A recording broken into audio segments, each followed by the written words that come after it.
Hello and welcome to Truth is Freedom. I'm Dennis Cummins, and I'm so glad that you're here with me today. I have a special guest, another J6er, those that were at the Capitol celebrating our freedoms and our rights. John Cameron is with us.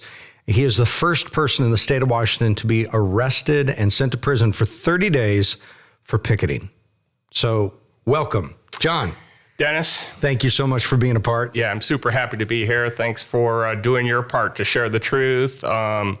Everybody needs to be doing something and find that path. I'm glad that this one has been open to you. Yeah. I'll clarify you. I wasn't the first to be arrested, but I'm the first Washington state resident ever to be sentenced to prison for picketing. Yes. So that was my claim to fame that I will, always have. So. Wow. Let's break it down. Some people are still unaware or disconnected from what a J6er is when we say January 6th. Sure. What is that? That's a good question. J6er is actually becoming a movement, and it is a slang or a moniker given to anybody who, well, there's a gray area. The true J6er is an American citizen who was arrested for their participation in the January 6th Stop the Steal rally. Okay. There are those who are there who haven't been arrested yet. They may be under investigation, and God bless everybody who was there. Mm-hmm. But that is, I used to call myself a J6 defendant when I was going through the process. I know you had one J6 defendant on already. Yes. In that case, we are limited in what we can share about our case. Yeah. Okay, my case is closed. It's over. It's done. I don't have a gag order. Some J6ers have gone through, and their cases, they've had gag orders put on them. Wow. I can say that I'm still banned from traveling to the District of Columbia. So if I choose to go there, I have to jump through some major hoops to even walk in or take a flight or that sort of thing. Wow. So to attend January 6th, which the left calls the insurrection, correct. Which did you see? Were people? Were things being burned? Buildings being burned? People being accosted? What? I saw no violence. I saw no damage. And you were there. Yeah. I committed no violence. I committed no damage. Part of my story, and I guess I have to go to the beginning. I think all J6ers have a few parts that are in alignment of everybody's story. One, the part of what got them to January 6th. Mm-hmm. Like, what was it that called them, or what was going on in their life? Right. And there's some analogies between myself and many I've heard. The realization of a biomedical police state in COVID. Yeah. Antifa burning, in particular for me, burning down Seattle every single night. Right. I watched my city burn. And then the process of being activated, I always share that I think everybody, you, your son, your wife, a lot of people watching experience the spiritual battle within themselves, right? That battle between good and evil, that they know something's going on, right? Mm-hmm. And they need to take action. And that's what led me there, right? Yep. And I described myself, Dennis, as a political atheist.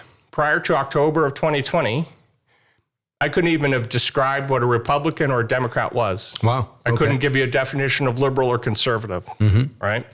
But I had seen some things happen in our country, mm-hmm. and that's the forced masking, forced vaccination, violation of rights. That was obvious to me. Yep. Began my critical thinking and opened my mind to maybe what I thought before was not all that it was cut out to be, especially regarding our government. Mm-hmm. And I love my country, right? Yeah. Love it. I love faith, family, and freedom. Yeah. So as I began that journey, it was a process, mm-hmm. As things built onto one another. And October of 2020 was when I was deciding who I was going to vote for president, kind of. I mean, I voted for Obama, right? Uh-huh. Okay. I voted for Trump in 2016 on the platform of no special interest money. I thought that a businessman running the country was a good idea, right? Uh-huh. That was it. Cast my vote, done. Never paid attention to anything that happened between 2016 and then 2020, when the world changed, right? We all can realize the world has changed. You took the red pill at that point. I took the red pill, and I asked the question, I'll ask you, do you know, and we're still talking about it today, what the major news story of a political bent that came out in October of 2020? No, refresh my memory. Okay. It was Hunter Biden's laptop. Okay, yeah, of course. So Hunter Biden's laptop, and in particular, a New York Post article by Miranda Devine, what was released and immediately shut down, censored. Kayleigh McEnany was banned from Facebook. Some really in-your-face censorship, right, occurred. Okay, and I was hit in the face with that. And I had a friend say, well, geez, go look at this. And he sent me some Hunter Biden, sent me to Fox News. And so I watched Tucker and that narrative. And I watched CNN, who in this period of time, I thought CNN was honest journalism. Okay, all right. And I saw, how can one media source say one thing and the other say the completely opposite? Yeah, bipolar. Somebody's lying. Who's lying? Right. So then I had to figure that out. Okay. And pretty quickly, when the censorship happened, right? It's the old adage, it's never the good guys that are censoring you. Oh, no. Right? Oh, no. So at that moment, I decided that I was going to support the party, not necessarily the man, right? Organization, idea of that didn't support, condone, or use censorship to further its cause. Right. Period. Right. So that was October of 2020. Now, mind you, I didn't know anything. Politically brand new. Okay. By January, I was at the Capitol. Wow. Right. Yeah. So I am by nature somebody who's like I'm either all in or I'm not playing. Yeah. Okay. For good or bad. That's just I've always been that way. And so as I began to dive and do my own research to determine what a bunch of different resources of, election and, that the censorship happened. And I'm like, well, so I went like this. I'll just let my vote speak for myself. Right. Mm-hmm. I'm going to be the silent majority because I'm too afraid to say I endorse the Republican Party and Trump. Right. There I was, a dad, businessman, strong guy, afraid to speak the truth, right? Yeah. And we know the truth is freedom. Yeah. Right? You're here for that. Yep. So once the election happened and I saw the irregularities that occurred, and we could have a whole nother show on what that was, but I'll just summarize it. Yeah. But I saw, affidavits, signed notarized affidavits and unconstitutional election law changes committed by entities other than the state legislature, which by our Constitution is the only entity that can change election law. Right. So some very simple things and some very big things. And November 16th of 2020, I came out as a conservative. Well, for those of you that are watching, I just want to make sure that you understand. There's two sides of this. You've got conspiracy theories and then conspiracy coincidence. The left portray a coincidence. Well, this is all just a coincidence that we stop counting in these specific areas. It's just a coincidence that these cameras stopped recording. It's just a coincidence that these machines were connected to the internet. It's just a coincidence. And it's a psyop to tell us that our election was stolen. You can turn me off right now if you think I'm nuts to say I believe that the election was stolen, because we know that there's something bigger at play than this. Yeah. So you went from October 2020 political atheist conception to full coming out the birth canal saying I'm a conservative and I'm going to January 6th. Well, the January 6th, I will say I was called to that event. Okay. And I say that because I was so new, and I began a process of how I process any struggle in my life is I pray about it, I read about it, increase my knowledge, write about it so I can write my thoughts down, bounce my ideas off others so we can talk about it, right? And form some decision based on that.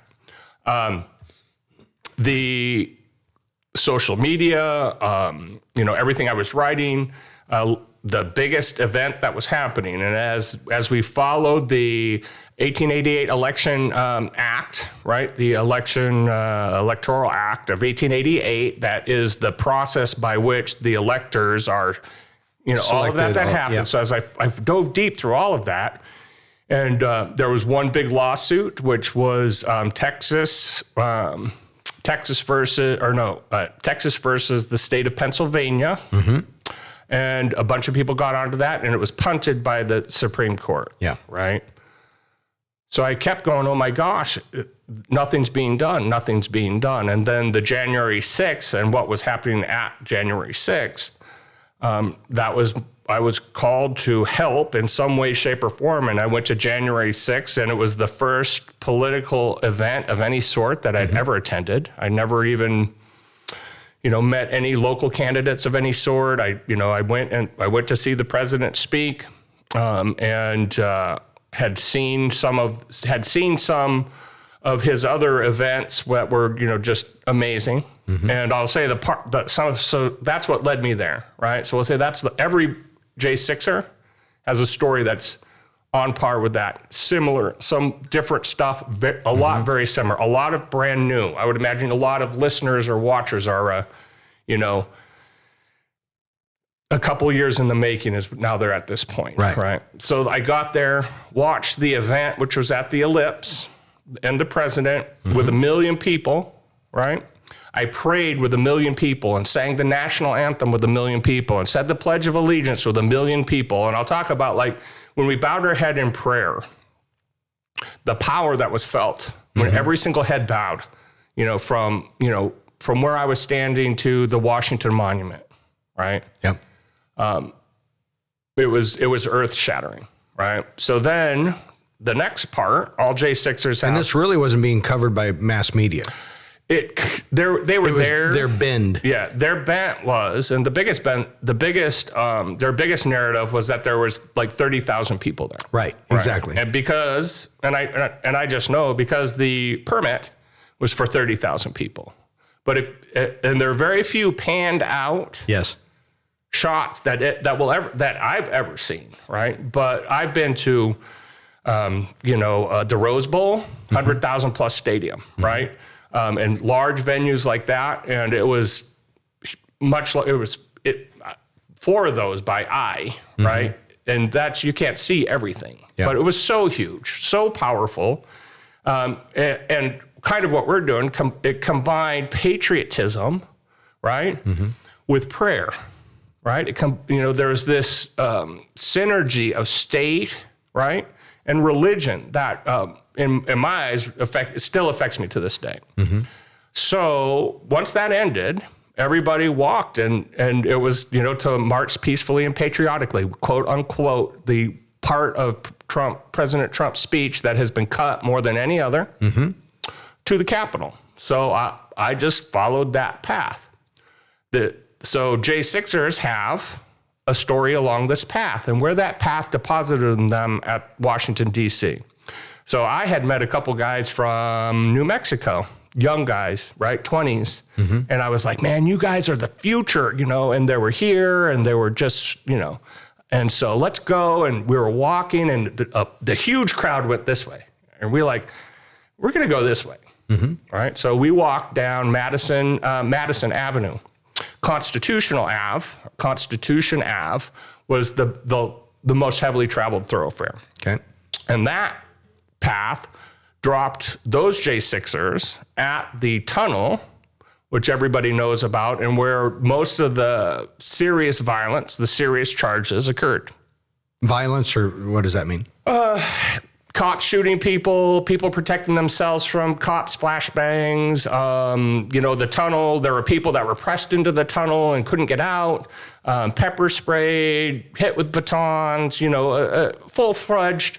And we can blame it on whoever we want, whether it was disgruntled Americans, whether it was plants of Antifa or feds, which, we now know there were hundreds of feds in the crowd planted in that.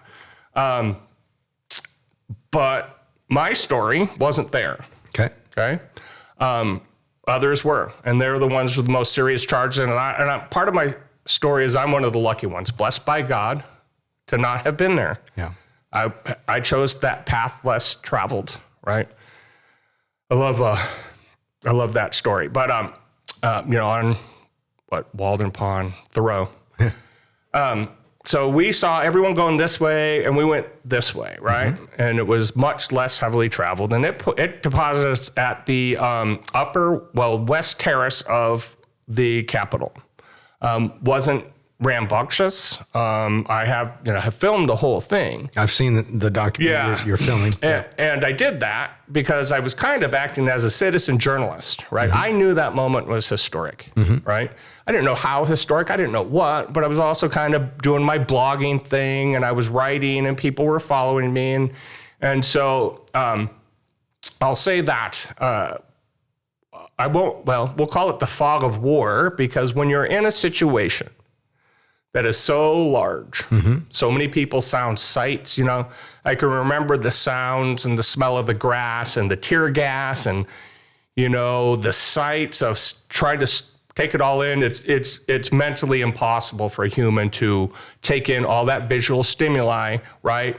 And process it all the same way. Mm-hmm. So I knew that if I filmed it and also recorded what I was thinking at that exact moment, which you only have one shot of, you can't go back, review tape, you know what I mean? Yeah. So I tried my best to say, this is what appears what's going on to me. This is what I'm doing, and I'm, and I even said, and when I replayed the video, I said, it looks like what happened in the town hall in Seattle, where the doors were open for Antifa and people were let in. That's mm-hmm. what it looks on a federal level. That's what it looked like it was going on.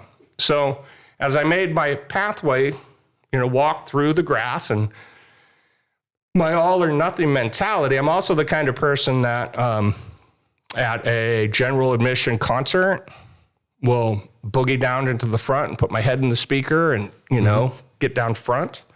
At the Seattle Seahawks Super Bowl parade, I brought the whole family there and brought my 6-year-old son. And he was right down. He could get closer than I could. Mm-hmm. And he even got stepped on by a crowd control horse because we were like right there. Yeah. Right. Because that experience, as we know, that's with us forever. Yeah. Right. So you're at the Capitol, but at the Capitol is very vague. Yeah. What does that mean? So I was in the grass approaching the west entrance of the Capitol. Okay. There was no violence or no, I talked about the tear gas. The tear gas comes later. Mm-hmm. Saw no violence. I was at that the west, and there's no entrance at the bottom. You actually have to go up. There's an upper terrace mm-hmm. to get to. Okay. So there was no barriers. There was no sirens. There was no police saying don't go in. There was nothing. We were just walking in. I'm like, well, I'm just going to keep going as far as I can go till, and I didn't say it, but until somebody tells me I can't go in. So I went up. And got to the upper west terrace, Senate wing door is where I got to, where people were milling around. The doors were open and there was a handicap ramp with people coming in or out. There was a group of 6 or 7 police officers in riot gear standing there, not doing anything, not saying anything to anybody. Really? Yeah. Nothing. Yeah. And you could see it. I pan over. They were, in my case, they said they were protecting an entrance or doing something, but they were, So I have said, and I told my judge, had there been anything that said, don't go in, mm-hmm. this is restricted space, do not enter, right? I wouldn't have gone in. So I went in to the Capitol, right? Followed a path. And the part of that story, so that story of the pathway and where you ended up, now everybody's story changes. Mm-hmm. Okay. Some people were in some of the worst situations of police brutality, where they were trying to protect American citizens from police brutality and are now facing assault charges because they picked up a shield to stop somebody from beating somebody, or inadvertently threw something and now they're facing an assault charge for tossing something that was coming at them, right? My story was there was none of that, right? It was peaceful, mm-hmm. quiet. We just walked up. There were chants all throughout the whole day since 7 a.m. at the Ellipse was, 4 more years, stop the steal. We were having these chants. And so I got on that ramp and I followed the ramp into the Capitol. Mm-hmm. That upper west Senate wing entrance is the entrance that Ashley Babbitt entered from. You know who she is, right? Yes. Okay. I think most people do. If you don't, many people don't. Ashley Babbitt was killed by Lieutenant Michael Byrd, and the one of 4 Trump supporters that were killed that day. And so I entered 23 seconds behind Ashley. And it's in my film, right? And I went right, she went left, okay? And the lesson is part of God works in mysterious ways. I could have as easily, and I'm one of the lucky ones, I could have easily taken a left. Mm-hmm. Why I didn't go left? Have no idea. God sent me right, okay? Why I didn't go down Constitution Ave? I'm like, let's go. God told me to take the path less traveled, right? If I was in a situation where I saw you being beaten or something bad happening to you, regardless of circumstance, it doesn't matter who it would be, right? I would intervene some way. I would try my best to help you. And many had that situation happen. But, if you leave your house and you see the accident and, you're like a minute, if I would have left a minute earlier, right? Yeah. So you went right and then what? Went right down into, so from that Senate ring entrance, we walked down, milling with other people. We got to like the center rotunda. And we, at that point, one of my real picketing charge was that I chanted within the Capitol, stop the steal. That's what you were charged and with wearing, because of that. Yeah. And I had a shirt on that said, count all legal votes that I got as a free gift for donating to the Trump campaign. So if you wear a political statement, right, and in particular express yourself verbally, those two facts are picketing. So you're only legally able to picket within certain geographical areas. But you can wear a gay pride jersey anywhere, a gay pride flag anywhere. This is what confuses me. Had I remained silent, which is hard for me to do, I would have had a chance of potentially getting off. There has been one of the 1,000, I think we're at like 1,500 J6ers who've been charged. One J6er had his charges dismissed, and he did like I did, without words, that he walked into the Capitol, kind of walked around, saw what was going on, and then boogied out after a short period of time, right? John, I think the rub here that people need to realize is the double standard or the hypocrisy or the agenda that's going on, because we've seen our Seattle burnt. We've seen police station burnt to the ground. Police officers accosted in Seattle. We've seen them rise up their own city inside of Seattle. We've seen so much law that has been broken flagrantly, filmed, captured, but it's amazing how deaf the ears are and how paralyzed the legs of justice is up here to address this. And it's sheer hypocrisy. Yeah. So I'm a living example of the double standard and hypocrisy that is our justice system today, and as is every J6er, right? The simple fact that I can say I'm the first Washington State resident ever to be sentenced to prison to picketing doesn't mean no Washington State resident hasn't been, arrested for picketing in the wrong spot or causing that scene, right? But I'm the first one ever to face these charges, as are most of the J6ers, right? Some glaring examples of the double standard. So when Trump took office in 2016, the White House was ransacked and overran by DC Democrat leftist protesters. More police were injured than at J6. And nobody wants to talk about that. Well, every single one of those cases were still pending until recently. Everyone was dismissed. Wow. Of all the Antifa, BLM riot arrests And we can go on the record, like I don't condone violence of any sort, no matter what. Same. Right? Yeah, absolutely. And 95% of those dismissed. Yep. Right. There's a small percentage of the most glaring, obvious ones that they have to really prosecute. And then whether the sentencing ends up as severe as mine, comparatively, that's not happening. Every single 100% minus one J6er has been convicted. Wow. Okay. So the double standard of hypocrisy of media combined working jointly with the government to push a narrative. What I can tell you is that for me, I ended up pleading guilty to that illegal picketing charge. Every single J6er gets 4 charges, regardless of where they were and what they were doing. There may be more, but everybody gets 4. And that is illegal picketing or parading, trespassing, obstruction of an official proceeding, and disorderly conduct, right? All misdemeanors, Class B, petty offense misdemeanors, similar to drunken disorderly or something along those lines, right? Okay.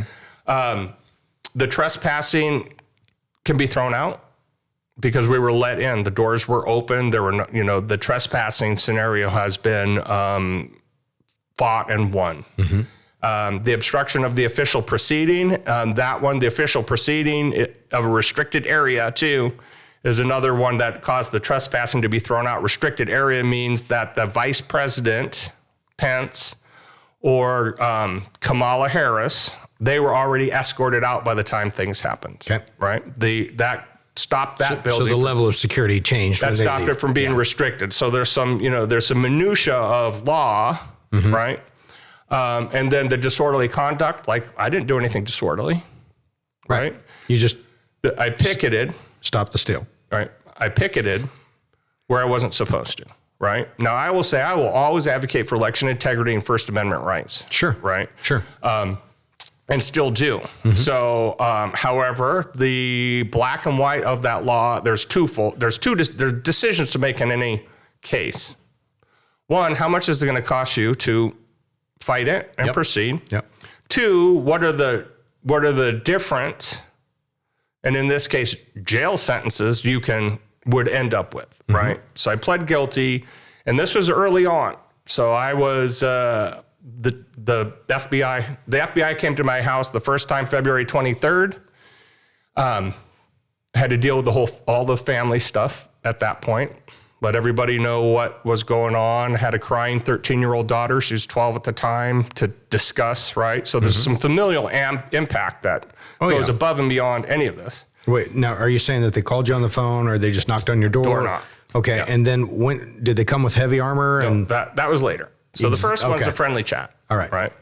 And if I can give anybody any advice, and that is if you're in any capacity of, and right now where we are, if you're in any capacity of speaking out against the government right now, when the FBI shows up in your door, right, you plead the fifth, and you don't have any conversation with them. That's the best advice anybody can give you, right? Yeah. And that was the advice I was given. As conservatives, we tend to be honest, and what can we do? We have nothing to hide, right? So it's different when everything that you can say will be skewed against you, right? Yeah. So the FBI came back on December 16th of 2022. Right? 2021, the end of the year. Okay. January 6th, 2021. They came February. And I'll touch on this. This is an important aspect of the entire, I use the words Commune Socialist Democrat Party. My father's stepson reported me. So I would say probably about half of all J6ers, maybe more than half, had family members report them that they were there. Wow. As we know, a pillar of communism is to create distrust, apprehension between family members, friends, and neighbors. And with that divide, the government can wield power. That's part of what's happening. I don't resent that particular gentleman for doing that, right? I'm more than happy to follow this path that's put before me. But it's important to know that that's a tactic. Yeah. Right. Being used. Absolutely. Well, they use that with COVID procedures too, lockdowns. And I believe communism is Satan's religion. Absolutely. Okay? Absolutely. John, let me ask you. Sure. Just for the listener's sake. So had you known that you shouldn't have been in the Capitol, would you have gone in? If I had known, I suspected that, and in the tape, I was like, this may be illegal or not. I don't know. Right. Had I known for certain, and certainly if I knew what the ramifications were and that the full might and power of the federal government was going to come to bear on just a little citizen, I never even would have gone to D.C. And I think that's what they're after, is fear and intimidation to anybody to use their voice and use the power. That's why they brought 30,000 troops in to protect Washington, D.C., which was nothing but a psyops and a joke to really posture them. So let me do this. So this is part one. We're going to come back to part two in just a moment. And so don't forget, Truth is Freedom. Like, subscribe, share this out. People need to know what's going on around them and not be unaware of the enemy's devices. So important. So there you go. Thank you so much. And we'll be back. Truth is Freedom.